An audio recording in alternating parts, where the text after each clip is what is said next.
देखिए, इसके पहले कि डिस्कशन स्टार्ट हो, एक छोटी सी इन्फॉर्मेशन है आप सभी के लिए। देखिए, जो भी टेस्ट सीरीज का हमारा डिस्कशन चल रहा है उसकी पीडीएफ जो है उसको पाने के लिए आपको हमारा टेस्ट सीरीज का पीडीएफ पेड ग्रुप ज्वाइन करना होगा, जिसके लिए आपको हमारे व्हाट्सएप नंबर 9044883929 पर 300 रुपये पेटीएम करना होगा। फ़ीस बहुत ज़्यादा नहीं है, फ़ीस जो है वह मात्र 300 रुपये है।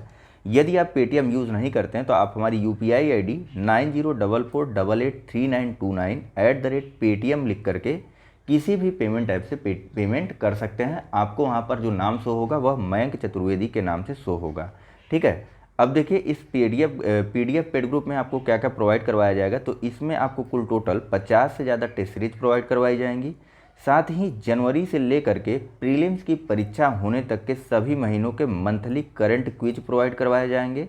और इसके अलावा आपको मंथली एडिटोरियल भी दिया जाएगा और सभी कुछ जो है वह आपको हिंदी में मिलेगा। तो चलिए फ़िलहाल जो है वह हम लोग डिस्कशन को शुरू करते हैं और बात करते हैं अपने आज के डिस्कशन की। नमस्कार दोस्तों, स्वागत है आप सभी का हमारे चैनल कैवल एकेडमी पर। देखिए, हमारा ये UPPCS प्रीलिम्स टेस्ट सीरीज़ 2021 के टेस्ट नंबर 8 का डिस्कशन चल रहा है, जिसमें हम लोग बात कर रहे हैं एंशिएंट और मिडाइवल हिस्ट्री के बारे में। और अब तक हमने टेस्ट सीरीज नंबर 8 के पहले भाग में जो है 66 प्रश्नों को कंप्लीट कर लिया है। अपने इस डिस्कशन में हम लोग शुरुआत करेंगे क्वेश्चन नंबर 67 से। तो चलिए जल्दी जल्दी से शुरुआत कर लेते हैं। और शुरुआत करने से पहले बीच में मैं भूल जाता हूँ, मैं बोल नहीं पाता हूँ, तो चैनल को जो है या वीडियो को जो है आप लाइक करते चलिएगा। अभी तक सब्सक्राइब नहीं किया तो सब्सक्राइब कर लीजिएगा और साथ ही साथ अन्य मित्रों के साथ शेयर करते हुए अपने सुझाव हमको कमेंट बॉक्स में देते रहिएगा। चलिए थोड़ा सा देखिए, बहुत तेज़ी में चलने का प्रयास करेंगे जिससे लेक्चर्स को जो है वह सीमित किया जा सके उनके ड्यूरेशन को। ठीक है, बात करते हैं क्वेश्चन नंबर 67 की, जहां पूछा जा रहा है कि महात्मा बुद्ध के संदर्भ में निम्नलिखित में से कौन सा कथन सही है। पहला, उनका जन्म कपिलवस्तु में हुआ। दूसरा, उन्होंने बोधगया में ज्ञान प्राप्त किया। तीसरा, उन्होंने वैदिक धर्म को अस्वीकार किया था। और चौथा, उन्होंने आर्य सत्यों का प्रचार किया था। आपको बताना है कि उपर्युक्त में से कौन सा कथन जो है वह सत्य है। पहला 1, 2, 3 और 4, बी 1 और 3, सी 1, 2 और 3 या फिर डी 1 और 2। चलिए, इसका जो सही आंसर है वह है option number A. Mahatma Buddha का जन्म कपिलवस्तु के निकट लुम्बिनी गांव में हुआ था और इनको बोध गया में ज्ञान की प्राप्ति हुई थी। और साथ ही साथ इनके द्वारा वेदों की अपौरुषेयता को या फिर यूँ कहे तो वैदिक धर्म को स्वीकार करने से इनकार कर दिया गया था। हालांकि यह पुनर्जन्म के सिद्धांत को मानते थे और इनके द्वारा 4 प्रकार के आर्य सत्यों का प्रचार किया गया था। वे 4 प्रकार के आर्य सत्य कौन कौन से थे, जरा सा कमेंट बॉक्स में करके बता दीजिए, क्योंकि सभी चीज़ों को घटना चक्र के प्राचीन इतिहास के लेक्चर में करवाया गया है। नेक्स्ट, स्यादवाद सिद्धांत संबंधित है ए आजीवक धर्म से, बी शैव धर्म से, सी जैन धर्म से या फिर डी बुद्ध धर्म से। चलिए देखिए, स्यादवाद का सिद्धांत जो है वह जैन धर्म से संबंधित है। स्यादवाद को ही जैन एक अन्य नाम अनेकांतवाद के नाम से भी जाना जाता है, या फिर इसी स्यादवाद या अनेकांतवाद को आप ज्ञान की सापेक्षता का सिद्धांत भी कह सकते हैं, जिसका प्रतिपादन या फिर जिसके बारे में बताया गया था महावीर स्वामी के द्वारा, जो कि जैन धर्म के 24वें तीर्थंकर थे। होता क्या है कि देखिए, जो लोग भक्ति मार्ग या फिर यूँ कह लीजिए कि जो लोग आत्मवादी होते हैं और जो लोग नास्तिक होते हैं, ठीक है, दोनों को जो है जैन धर्म के द्वारा अस्वीकार कर दिया गया। तो अब इनसे पूछा गया कि भैया आपका कौन सा मार्ग है, आपका क्या सिद्धांत है। तो इन्होंने कहा कि हम दोनों के बीच के मार्ग का अनुसरण करते हैं। ठीक है, न ज़्यादा भक्ति मार्ग न ज़्यादा नास्तिक वाला मार्ग। और साथ ही साथ एक चीज़ और जानते रहिए कि जैन धर्म भी ईश्वरीय सत्ता या फिर वेदों की वैदिक धर्म या वैदिक साहित्यों को अस्वीकार करता है। ठीक है, चलिए नेक्स्ट बात करते हैं। यहाँ पूछा जा रहा है कि अशोक के शिलालेख 13वें के संदर्भ में विचार कीजिए। पहला, कलिंग युद्ध के संदर्भ में साक्ष्य मिलते हैं। दूसरा, यह शिलालेख 300 ईस्वी के आसपास का है। सही कूट चुनना है आपको। ऑप्शन है ए केवल एक सही है, बी केवल 2 सही है, सी के दोनों सही हैं या फिर डी दोनों गलत हैं। चलिए, इसका जो सही आंसर है वह है ऑप्शन नंबर ए। ठीक है, देखिए अशोक के शिलालेख संख्या 13 में उसने कलिंग युद्ध में हुए भीषण नरसंहार पर अपना पश्चाताप व्यक्त किया है। ठीक है, और यह युद्ध जो है अशोक के राज्याभिषेक के 13वें वर्ष यानी कि 261 ईसा पूर्व के आसपास घटित हुआ था। और इस कारण ये आप देख ही सकते हैं कि कितनी दूरी है। हालांकि कभी कभी प्रश्नों में या इस प्रकार के प्रश्न जो है वह आयोग के ऊपर ज़्यादा डिपेंडेंट रहते हैं कि वह जो है आंसर कुछ भी ले सकता है, तो थोड़ी सी सावधानी जरूर बरतिएगा अपने विकल्पों को चुनते वक्त। ठीक है, मान के चलिए कि 260-61 के आसपास रहेगा या 70 तक रहेगा, तो आप जो है उसे 300 के करीब मत मानिएगा। 70 के पार जाएगा तो उसे 300 के करीब लेते जाइएगा। ठीक है, नेक्स्ट निम्नलिखित में से गलत कूट चुनिए। ए चंदवरदाई पृथ्वीराज रासो, बी नैषधीय चरित मेरुतंग, सी 10 रूपक धनंजय या फिर डी प्रबोध चंद्रोदय कृष्ण मिश्र। चलिए, इसका जो सही आंसर है वह है ऑप्शन नंबर बी। ठीक है, यह गलत तरीके से सुमेलित है। नैषधीय चरित के जो रचनाकार थे वे थे श्रीहर्ष, जिनका संबंध जो है परमार वंशीय शासकों से था। ठीक है, परमार वंशीय शासकों से श्रीहर्ष का संबंध था। वो हर्षवर्धन वाली बात नहीं कर रहा मैं। ठीक है, बाकी अन्य सभी सही सुमेलित हैं। चंदवरदाई द्वारा पृथ्वीराज रासो लिखा गया था, तो 10 रूपक जो है वह धनंजय के द्वारा लिखा गया था, और प्रबोध चंद्रोदय जो है इसके रचयिता कृष्ण मिश्र थे। नेक्स्ट, पाल वंश के संदर्भ में निम्नलिखित कथनों पर विचार कीजिए। पहला, गोपाल ने ओदंतपुरी विश्वविद्यालय की स्थापना की। दूसरा, पालों ने साहित्यिक विकास में समर्थन दिया। सही कूट चुनना है आपको। ऑप्शन है ए केवल एक, बी केवल दो, सी 1 और 2 दोनों सही हैं, या डी दोनों गलत है। चलिए, इसका जो सही आंसर है वह है ऑप्शन नंबर सी, 2 के दोनों ही कथन जो हैं वह सही। देखिए, यह एक जनरलाइज स्टेटमेंट है। किसी भी वंश या किसी भी धर्म के बारे में आ सकता, वंश या किसी भी शासक के बारे में आ सकता है कि उसने साहित्य के विकास में समर्थन किया या नहीं। तो आप, यह एक सामान्य सा स्टेटमेंट है, आप उसके बारे में टिक कर सकते हैं, क्योंकि किसी भी राजा का या व्यक्तिगत रूप से अगर देखा जाए तो किसी भी राजा का शासन जो है वह एक लंबा चौड़ा शासनकाल उसका होता है। या फिर वंश की अगर बात हो तब तो निश्चित तौर पर उसने कहीं न कहीं या उसके किसी न किसी राजा ने साहित्य के विकास को समर्थन दिया ही होगा। बात करते हैं विकल्प नंबर 1 की, तो देखिए पाल वंश की स्थापना किसके द्वारा की गई थी बताइए? गोपाल के ही द्वारा पाल वंश की स्थापना की गई थी, और इसने ओदंतपुरी में एक विश्वविद्यालय की स्थापना भी करवाई थी। हालांकि पाल वंश के द्वारा साहित्य के संदर्भ में एक रीति का, या फिर यूँ कहें तो साहित्य की एक कला का विकास भी हुआ था पाल वंश के शासनकाल में, जिसको गौड़ी रीति भी कहा जाता है। ठीक है, ध्यान रखिएगा नाम आप लोग इसका। और यह भी बता दीजिए कि पाल वंश किस धर्म के अनुयायी हुआ करते थे? पाल वंश के शासक वे बौद्ध धर्म के अनुयायी हुआ करते थे। नेक्स्ट, चोल वंश के संस्कृत के संबंध में गलत कथन बताना है आपको। ए चोल कांस्य प्रतिमाएं संसार की सबसे उत्कृष्ट प्रतिमाओं में गिनी जाती थी। चूँकि अगले पेज पे चलना है, बाकी के विकल्प या फिर जो सही आंसर है वो उधर है, तो यह जान लीजिए कि यह वाला विकल्प जो है वह सही है। ठीक है, नटराज की मूर्तियां जो हैं, कांस्य की नटराज की मूर्तियां, वह चोल वंश की विश्व प्रसिद्ध मूर्तियों में गिनी जाती हैं। ठीक है, या फिर विश्व की सर्वोत्कृष्ट मूर्तियों में से एक गिनी जाती हैं। फिलहाल यहाँ से बताइए चोल वंश के बारे में गलत क्या है? ए बी बृहदेश्वर मंदिर भारतीय वास्तुकला का चरमोत्कर्ष माना जाता था। सी पंप पुन रन चोल वंश के तमिल साहित्यिक त्रिरत्न माने जाते थे। या डी व्यापारी समूह को मणिग्रामम कहा जाता था। चलिए, इसका जो सही आंसर है वह है ऑप्शन नंबर सी, यह गलत है। बाकी अन्य 3 के तीनों कथन जो हैं वह सही हैं। बृहदेश्वर मंदिर भारतीय वास्तुकला का चरमोत्कर्ष माना जाता है, और साथ ही साथ जो चोलों के समय में व्यापारी समूह था, मणिग्रामम भी उसमें से एक था। ठीक है, मणिग्रामम का काम विदेशों से व्यापार करने का होता था। इसी प्रकार से विदेशों से व्यापार करने से संबंधित चोल वंश की एक और व्यापारी समूह थी जिसका नाम था नाना देशी। ठीक है, देखिए फिलहाल इसके बारे में बात करते हैं विकल्प नंबर सी के बारे में। तो देखिए पंप पुन और रन जो है वह तमिल नहीं कन्नड़ साहित्य के त्रिरत्न माने जाते थे, जबकि तमिल साहित्य के त्रिरत्न माने जाते थे कंबन, औटकुट्टन और पुगलेंदी। यह तीनों जो है वह तमिल साहित्य के त्रिरत्न माने जाते थे, कंबल, औटकुट्टन और पुगलेंदी, जबकि कन्नड़ साहित्य के त्रिरत्न माने जाते थे पंप पुन रन। ठीक, चलिए बात करते हैं अगले प्रश्न के बारे में, जहां पूछा जा रहा है कि पल्लव वंश के संदर्भ में सही कथन चुनिए। पहला, ये वैष्णव धर्म के अनुयायी थे। दूसरा, कैलाशनाथ मंदिर पल्लवों द्वारा निर्मित है। सही कूट चुनना है आपको। ऑप्शन है ए केवल एक, बी केवल दो, सी एक और दो दोनों सही हैं, या डी दोनों गलत हैं।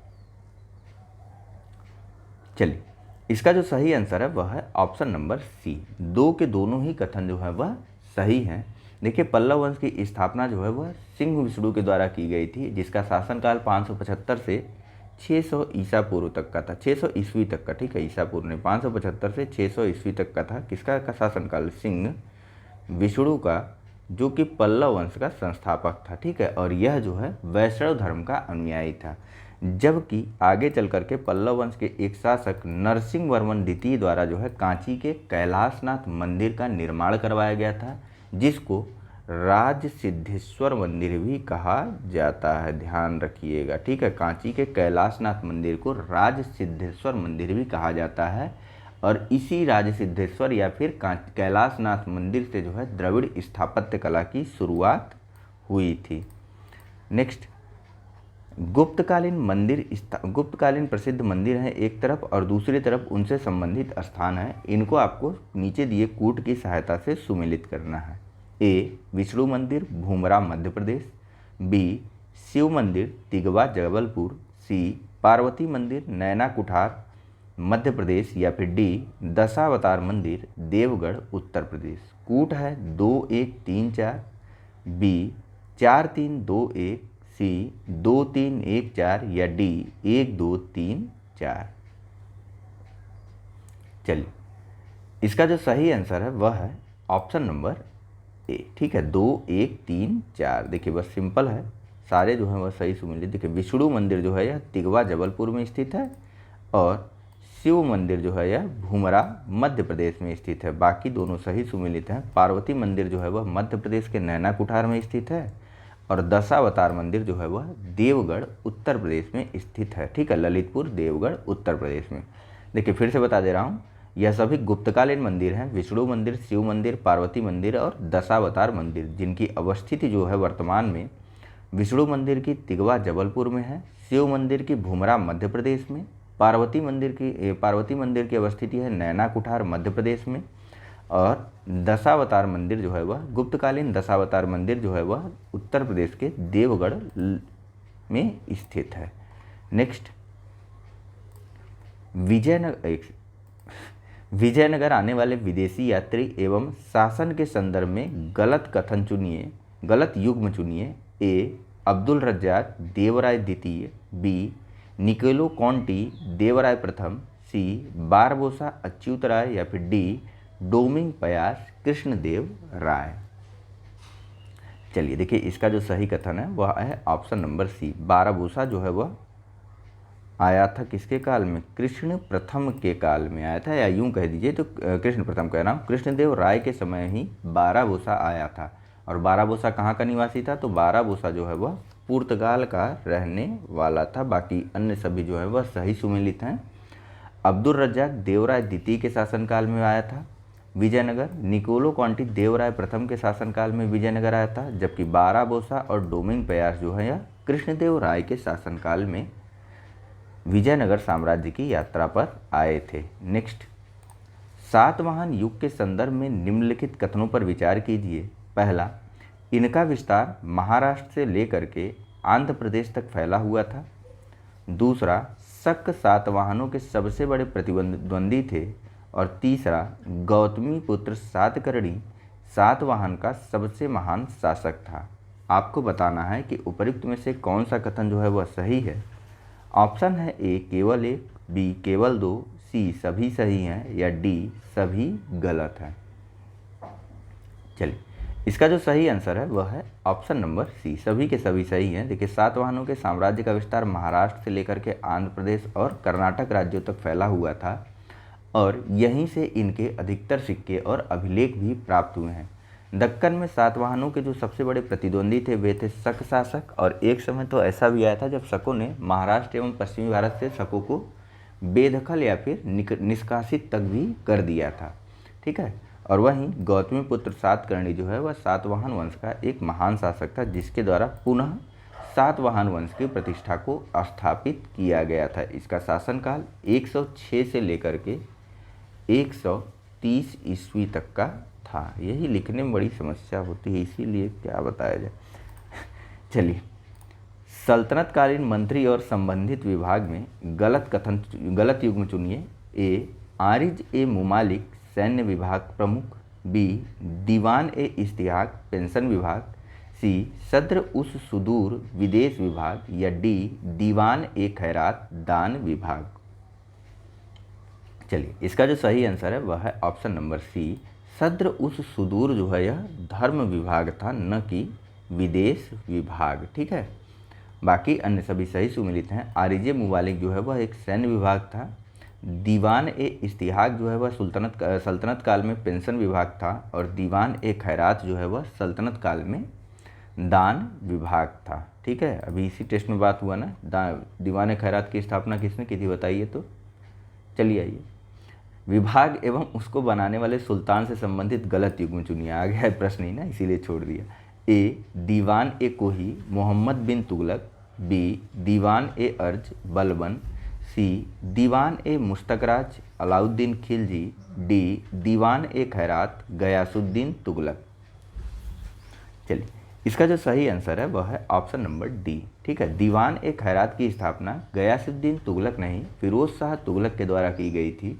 ठीक है, बाकी अन्य सभी सही सुमेलित हैं। दीवान ए कोही की स्थापना मोहम्मद बिन तुगलक के द्वारा की गई थी। दीवान ए अर्ज की स्थापना बलबन के द्वारा की गई थी। तो दीवान ए मुश्तकराज की स्थापना अलाउद्दीन खिलजी के द्वारा की गई थी। नेक्स्ट, सूफी आंदोलनों के संदर्भ में बासरा शब्द के बारे में गलत विकल्प चुनिए। पहला, ये इस्लामी सिद्धांत के समर्थक नहीं थे, और दूसरा, चिश्ती सिलसिले का संबंध बासरा से है। कूट है ए केवल एक, बी केवल दो, सी दोनों गलत हैं, या फिर डी दोनों सही हैं। चलिए देखिए, इसका जो सही आंसर है वह है ऑप्शन नंबर बी। ठीक है, फिलहाल यहाँ पर एक चीज़ समझिए, ये जो बासरा शब्द है, दो शब्द थे चिश्ती आंदोलन के संदर्भ में, एक है बासरा और दूसरा है बेसरा।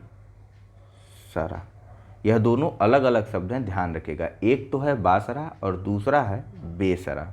ठीक है, इसमें से जो लोग भी इस्लाम धर्म को मानते थे, डिफरेंस क्या है ये देखिए, जो भी इस्लाम धर्म के समर्थक थे उसको बोला गया बासरा, यानी कि इस्लाम के समर्थकों को बोला गया, इस्लाम समर्थक थे। ठीक है, बासरा। ठीक, या फिर यूँ कह लीजिए कि शरीयत के साथ। ठीक है, और जो लोग इस्लाम धर्म को अस्वीकार करते थे या नहीं मानते थे उनको बोला गया बेसरा, इस्लाम नहीं मानते वाले को कहा गया बेसरा। ठीक, बासरा उनको बोला गया जो इस्लाम धर्म के समर्थक थे, और बेसरा उनको बोला गया जो इस्लाम के समर्थक नहीं थे। ठीक है, सूफी धर्म संघों के बारे में यह बात कही गई थी, जिसमें से जो चिश्ती संप्रदाय था वह बासरा था, यानी कि इस्लाम के सिद्धांतों का समर्थक था। ठीक है, तो केवल और केवल दूसरा कथन सही है। आइए नेक्स्ट प्रश्न के बारे में बात करते हैं, जहां पूछा जा रहा है कि उत्तर प्रदेश जैन विद्या शोध संस्थान कहाँ स्थित है। ए कुशीनगर, बी लखनऊ, सी अयोध्या, या फिर डी श्रावस्ती। चलिए, इसका जो सही आंसर है, कोई प्रश्न छूट गया है क्या हमसे? नहीं, इसका जो सही आंसर है वह है ऑप्शन नंबर बी। ठीक है, उत्तर प्रदेश में जैन विद्या शोध संस्थान जो है वह लखनऊ में स्थित है, जिसकी स्थापना वर्ष 1990 में संस्कृत विभाग के अधीन की गई थी। नेक्स्ट, प्रसिद्ध अटाला मस्जिद के संदर्भ में निम्नलिखित कथनों पर विचार कीजिए। पहला, यह आजमगढ़ में स्थित है, और दूसरा, इसका निर्माण इब्राहिम सर्की ने करवाया। आपको बताना है कि उपयुक्त में से कौन सा कथन सत्य है। ए है केवल एक और दो दोनों सही हैं, बी केवल एक सही है, सी केवल दो सही हैं, या फिर डी दोनों गलत हैं। चलिए, इसका जो सही आंसर है वह है ऑप्शन नंबर सी, केवल और केवल दूसरा कथन सही है। 1408 में इब्राहिम सर्की के द्वारा अटाला मस्जिद का निर्माण जौनपुर में करवाया गया था और यह अटाला मस्जिद जो है वह सरकी स्थापत्य का महत्वपूर्ण कला या फिर स्ट्रक्चर कह सकते हैं वह है। ठीक है, सरकी स्थापत्य या सरकी शैली में विभिन्न स्थापत्यों के बारे में या प्रमुख स्थापत्यों के बारे में बात करें तो उनमें शामिल हैं अटाला मस्जिद, खालिस मुखालिस, झंझरी और लाल दरवाज़ा, जिसमें इब्राहिम सरकी के द्वारा अटाला मस्जिद का निर्माण करवाया गया था। ठीक है, नेक्स्ट प्रश्न के बारे में बात करते हैं। निम्नलिखित में से कौन मुगल काल के चित्रकार हैं? पहला दसवंत, दूसरा बसावन और तीसरा महेश। गलत कूट का आपको चयन करना है। ए केवल 2-3, बी केवल 2, या सी केवल 1, या डी के सभी सही हैं। सही कथन का चयन करना है आपको, या फिर यूँ कह दीजिए कि कूट से आपको चुनना है। बताइए मुगल काल के कौन कौन से चित्रकार हैं। चलिए, इसका जो सही आंसर है वह है ऑप्शन नंबर डी, सभी के सभी जो हैं यह सही हैं। देखिए, अकबर ने चित्रकारी के लिए एक अलग से विभाग ही खोल दिया था और जिसमें प्रमुख चित्रकारों की अगर बात करें जिनके बारे में आईने अकबरी में बताया गया है उनमें शामिल हैं दसवंत, बसावन, महेश, बाल मुकुंद, मीर सैयद अली, ख्वाजा अब्दुस समद। ठीक है, आज भी विभिन्न चित्रकार शामिल हैं। नेक्स्ट प्रश्न देखते हैं, जहाँ पूछा जा रहा है सूचियाँ दी हुई हैं, इनको आपको सुमेलित करना है। एक तरफ तो प्राचीन नाम है और दूसरी तरफ उनकी वर्तमान अवस्थिति के बारे में है। ए सहेत महेत बरेली, बी भीतरगांव गाजीपुर, सी भीतरी कानपुर, डी अहिचत्र गोंडा बहराइच। कूट है ए 2-3-4-1, बी 4-3-2-1, सी 1-4-3-2, या डी 3-2-1-4। चलिए, इसका जो सही आंसर है वह है ऑप्शन नंबर बी 4-3-2-1। सहेत महत कहाँ पर स्थित है? गोंडा बहराइच में। भीतरगांव कहाँ स्थित है? कानपुर में। भीतरी कहाँ पर स्थित है? गाजीपुर में। और सबसे अंत में अहिछत्र कहाँ पर किसे बोला जाता था? तो बरेली को, या बरेली के आसपास अहिछत्र का क्षेत्र स्थित था। इसके अलावा अगर कुछ अन्य स्थलों के बारे में बात कर लें तो कैसा रहेगा? देखिए, क्या कहते हैं, राजघाट जो है वह वाराणसी में स्थित था। अक्सर प्रश्न आ जाता है और आप दिल्ली से कंफ्यूज हो जाते हैं। ठीक है, देखिए, सहेत महत जो है गोंडा बहराइच में था, भीतरगांव जो है वह कानपुर में है, भीतरी जो है वह गाजीपुर में, अहिछत्र जो है वह बरेली में, और राजघाट जो है वह उत्तर प्रदेश के वाराणसी में स्थित है। नेक्स्ट, उत्तर प्रदेश में मनाए जाने वाले कंपिल्य उत्सव के संदर्भ में निम्नलिखित कथनों पर विचार कीजिए। पहला, यह अयोध्या जिले में मनाया जाता है।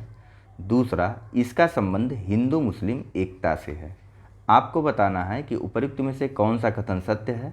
ऑप्शन है ए केवल 1, बी केवल 2, सी 1 और 2 दोनों सही हैं, या डी दोनों गलत हैं। चलिए, इसका जो सही आंसर है वह है ऑप्शन नंबर डी, 2 के दोनों ही गलत है। पहली चीज़ तो यह कांपिल्य उत्सव फर्रुखाबाद में मनाया जाता है, न कि अयोध्या में। ठीक है, कहाँ पर?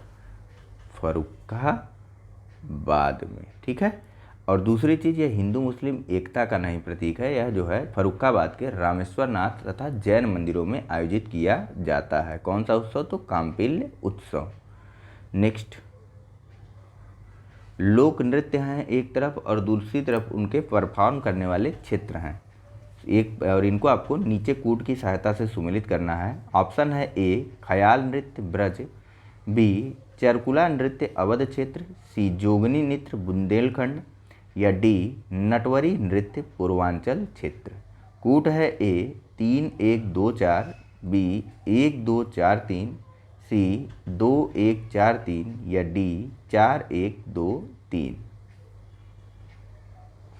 चलिए, इसका जो सही आंसर है वह है ऑप्शन नंबर ए 3-1-2-4। ठीक, देखिए, ख्याल नृत्य आपका बुंदेलखंड में होता है, चरकुला नृत्य आपका ब्रज क्षेत्र में होता है, जोगनी नृत्य आपका अवध क्षेत्र में होता है, और नटवरी नृत्य जो है यह आपका पूर्वांचल क्षेत्र में परफॉर्म किया जाता है। ठीक है, बेटे के जन्म पर ख्याल नृत्य मनाया जाता है, ख्याल नृत्य का आयोजन किया जाता है बुंदेलखंड में। ठीक है, चरकुला नृत्य जो है यह ब्रज में होली के अवसर पर मनाया जाता है। और जोगनी नृत्य जो है यह आपका अवध क्षेत्र में रामनवमी के समय मनाया जाता है। तो सबसे अंत में नटवरी नृत्य जो है यह पूर्वांचल के अहिरों द्वारा परफॉर्म किया जाता है। ठीक है। नेक्स्ट,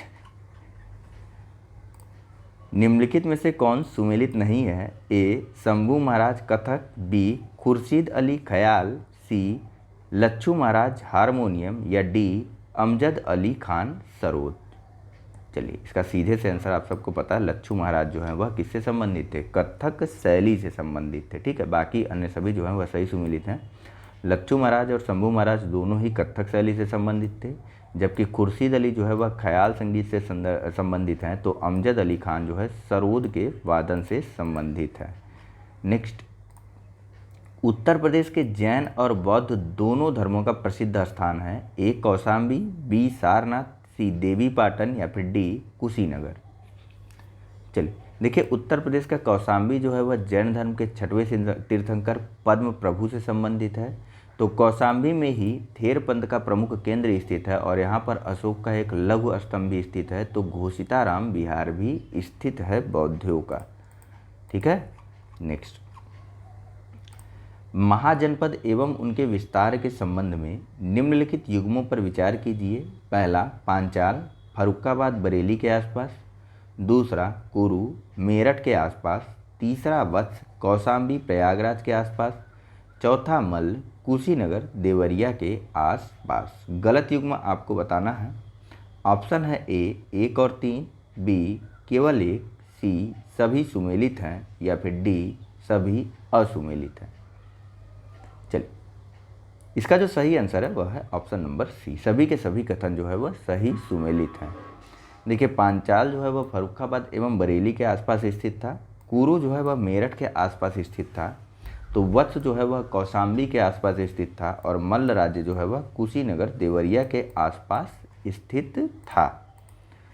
नेक्स्ट, उत्तर भारत के त्रिकोणात्मक संघर्ष के संदर्भ में निम्नलिखित में से कौन सी शक्तियाँ शामिल थीं?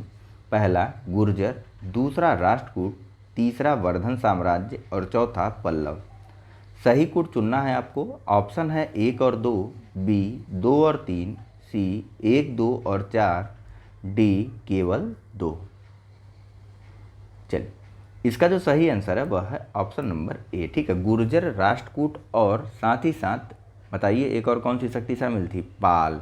ठीक है, गुर्जर, राष्ट्रकूट और पालों के मध्य जो है कन्नौज या फिर नगर महोदया महोदय श्री की प्राप्ति के लिए संघर्ष प्रारंभ हुआ था हर्ष की मृत्यु के उपरांत, जिसको कि त्रिकोणात्मक संघर्ष बोला जाता है इतिहास में। और अंतिम रूप से यह युद्ध जो है, एक चीज़ जान लीजिए, यह युद्ध 2 वर्षों तक चला था और 200 वर्षों तक चला लगभग। और अंतिम रूप में इस युद्ध में जो विजेता हुए वे विजेता हुए गुर्जर प्रतिहार। ठीक है।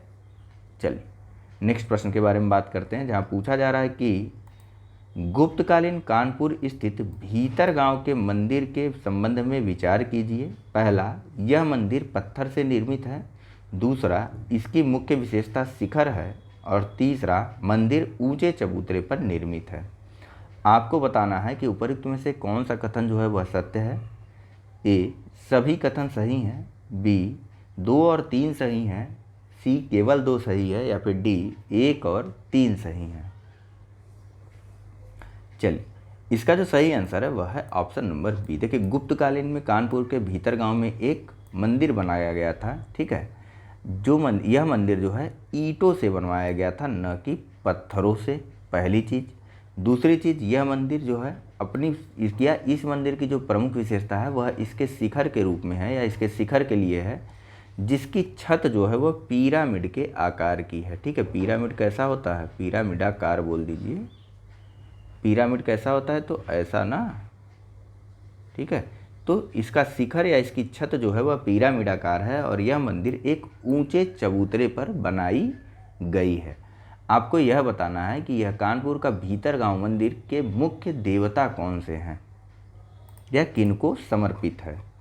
नेक्स्ट, मथुरा के संदर्भ में निम्नलिखित कथनों पर विचार कीजिए। पहला, कुषाणों के पूर्वी साम्राज्य की राजधानी थी, दूसरा मथुरा रेशम मार्ग से जुड़ा था, तीसरा मथुरा कला शैली में बुद्ध की प्रथम मूर्तियां निर्मित हुईं।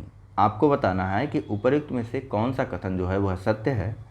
ऑप्शन है ए केवल 1 और 3 सही है, बी केवल 3 सही है, सी तीनों विकल्प सही है, या डी केवल 1।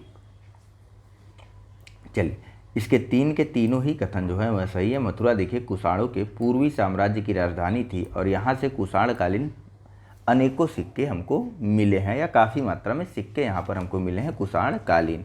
और मौर्योत्तर युग आते आते मथुरा जो है वह रेशम मार्ग से जुड़ गया था और मथुरा शैली में बुद्ध की ही पहली मूर्ति बनी थी और यहाँ पर ही सर्वास्तिवादीन विचारधारा का विकास एवं उद्भव भी हुआ था।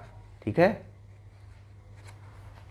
चलिए अब बात कर लेते हैं अगले प्रश्न के बारे में। एक यहाँ पूछा जा रहा है कि आजीवक संप्रदाय के संदर्भ में कौन सा कथन गलत है। ए संप्रदाय के प्रवर्तक गोसाल थे, बी इनका जन्म अयोध्या में हुआ, सी संप्रदाय का दर्शन नियतिवाद है, या डी पुनर्जन्म कर्मकांड में विश्वास नहीं है इनका। चलिए, इसका जो सही आंसर है वह है ऑप्शन नंबर बी। ठीक है, देखिए जो आजीवक संप्रदाय था उसके जो प्रवर्तक हैं वह गोसाल हैं और इनकी जो जन्मभूमि है वह श्रावस्ती है, न कि अयोध्या। बाकी अन्य सभी तीनों कथन जो है सही हैं। आजीवक संप्रदाय जो है वह नियतवादी या फिर नास्तिकवादी या भौतिकवादी संप्रदाय है और यह जो है ईश्वर, पुनर्जन्म और कर्मकांड आदि में विश्वास नहीं करता है। नेक्स्ट, मुगलकालीन आगरा के संदर्भ में निम्नलिखित कथनों पर विचार कीजिए। पहला, यह शिक्षा का प्रमुख केंद्र था। दूसरा, यहाँ नील की खेती होती थी। तीसरा, बाबर ने आगरा को अपनी राजधानी बनाई थी। आपको बताना है कि उपर्युक्त में से कौन सा कथन जो है वह सत्य है। ऑप्शन है ए केवल 2 सही है, बी केवल 1 और 3 सही है, सी तीनों विकल्प सही हैं, या डी सभी गलत हैं। चलिए, इसका जो सही आंसर है वह है ऑप्शन नंबर सी, तीन के तीनों ही कथन जो है वह सही हैं।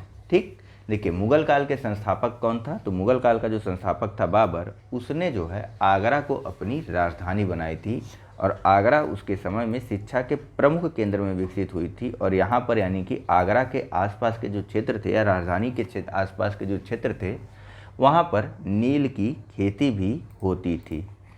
नेक्स्ट, अवध की राजधानी फैजाबाद से लखनऊ स्थानांतरित हुई। ए वाजिद अली शाह के समय, बी आसफुद्दौला के समय, सी औरंगजेब के समय, या डी लखनऊ आरंभ से ही अवध की राजधानी थी। चलिए देखिए, शुजाउद्दौला की मृत्यु के बाद जो है आसफुद्दौला अवध का नवाब बनता है और आसफुद्दौला द्वारा ही अवध की राजधानी को फैजाबाद से लखनऊ स्थानांतरित कर दिया गया था। ठीक है, नेक्स्ट, आगरा के प्रसिद्ध मोती मस्जिद का निर्माण किसने करवाया था। ए बाबर ने, बी इब्राहिम लोदी ने, सी शाहजहां ने, या डी औरंगजेब ने। चलिए, देखिए इसका जो सही आंसर है वह है ऑप्शन नंबर सी। ठीक है, शाहजहां के द्वारा जो है आगरा के प्रसिद्ध मोती मस्जिद का निर्माण करवाया गया था और यह मस्जिद जो है वह आगरा के किले में ही स्थित है। ठीक, अगले प्रश्न के बारे में बात करते हैं। मोती मस्जिद किस चीज़ का बना है बताइए ज़रा, तो संगमरमर का। मुगल साम्राज्य की राजधानी आगरा से फतेहपुर सीकरी कब की गई। ए 1562 ईस्वी में, बी 1572 ईस्वी में, सी 1582 ईस्वी में, या डी 1592 ईस्वी में। चलिए देखिए, अकबर के द्वारा जो है 1572 ईस्वी में फतेहपुर सीकरी में एक किले का निर्माण करवाया गया और यहीं पर जो है इसकी मतलब मुगल साम्राज्य की राजधानी स्थानांतरित कर दी गई। ठीक है, चलिए नेक्स्ट, आगरा में इत्मादुद्दौला का मकबरा किसने बनवाया था। ए जहांगीर ने, बी शाहजहां ने, सी शेरशाह सूरी ने, या फिर डी नूरजहां बेगम ने। चलिए, इसका जो सही आंसर है वह है ऑप्शन नंबर डी, नूरजहां बेगम ने आगरा में अपने पिता गियासुद्दीन बेग की याद में इत्मादुद्दौला का मकबरा बनवाया था। नेक्स्ट, शेरशाह सूरी द्वारा बनवाई गई सड़कों के संदर्भ में विचार कीजिए। पहला, आगरा से बुरहानपुर तक, दूसरा लाहौर से मुल्तान तक, तीसरा बंगाल से लाहौर तक। आपको बताना है कि उपयुक्त में से कौन सा कथन सही है। दरअसल आपको बताना है कि शेरशाह द्वारा ये सभी सड़कें बनवाई गई थी या नहीं बनवाई गई थी।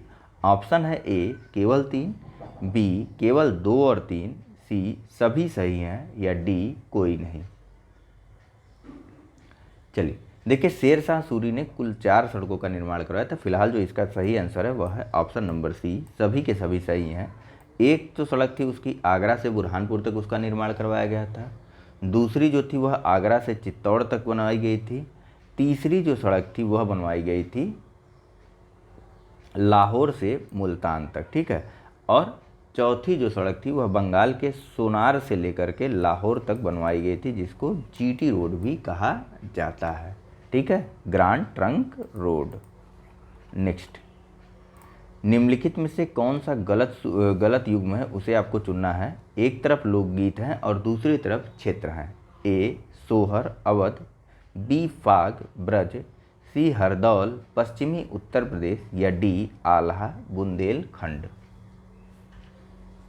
चलिए फिलहाल इसका जो सही आंसर है वह है ऑप्शन नंबर सी। देखिए हरदौल जो है वह भी बुंदेलखंड क्षेत्र में नृत्य के साथ या गाया जाने वाला या नृत्य प्रधान एक लोकगीत है, हरदौल और पमवारा। और साथ ही साथ आल्हा भी बुंदेलखंड का एक क्षेत्रीय गीत है। इसके अलावा सोहर जो है वह अवध क्षेत्र में गाया जाता है। फाग जो है वह ब्रज क्षेत्र में परफॉर्म किया जाता है, या ब्रज क्षेत्र का जो लोकगीत है वह फाग है। सोहर क्षेत्र का जो लोकगीत सोहर जो है ब्रज क्षेत्र का लोक अवध क्षेत्र का लोकगीत, एक सेकेंड, ये ब्रज अवध देखिए, सोहर जो है वह अवध क्षेत्र में गाया जाने वाला एक लोकगीत है। फाग जो है वह ब्रज क्षेत्र में गाया जाने वाला एक लोकगीत है। हरदौल और आल्हा यह दोनों संयुक्त रूप से बुंदेलखंड में गाए जाने वाले लोकगीत हैं, ठीक है। इसके अलावा जो है बुंदेलखंड में एक अन्य लोकगीत प्रचलित है जो कि नृत्य प्रधान लोकगीत है, जिसका नाम है पवारा, ठीक है। चलिए बात करते हैं इस डिस्कशन के अंतिम प्रश्न के बारे में। दरअसल मिडाइवल हिस्ट्री के लेक्चर काफ़ी ज़्यादा लेंदी बनाते बनाते ना थकान हो जा रही है। फिलहाल कल से जो है आपको डेली कंप्लीट करवाया जाएगा पूरी टेस्ट सीरीज को 2 पार्ट में, ठीक है।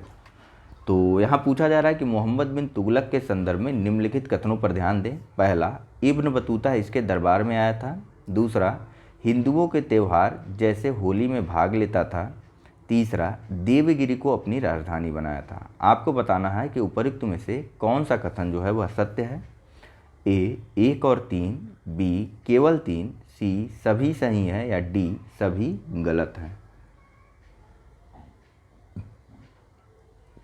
चलिए इसका जो सही आंसर है वह है ऑप्शन नंबर सी, सभी के सभी कथन जो है वह सही हैं। मोहम्मद बिन तुगलक के ही दरबार में इब्न बतूता आया था, जिसको उसने दिल्ली का कांजी नियुक्त कर दिया था। इब्न बतूता जो है वह मोहम्मद बिन तुगलक जो है वह हिंदुओं के विभिन्न त्योहारों होली आदि में भाग भी लेता था, और इसके द्वारा अपनी राजधानी जो है वह देवगिरी को बनाई गई थी। तो फिलहाल इस लेक्चर को यहीं पर रोक देते हैं। कल इस टेस्ट सीरीज को कंप्लीट करवा दिया जाएगा। इसके बाद जो है टेस्ट नंबर 9 की भी शुरुआत कर दी जाएगी। तो thank you very much for discussion. Channel को लाइक, सब्सक्राइब और शेयर करना मत भूलिएगा। धन्यवाद।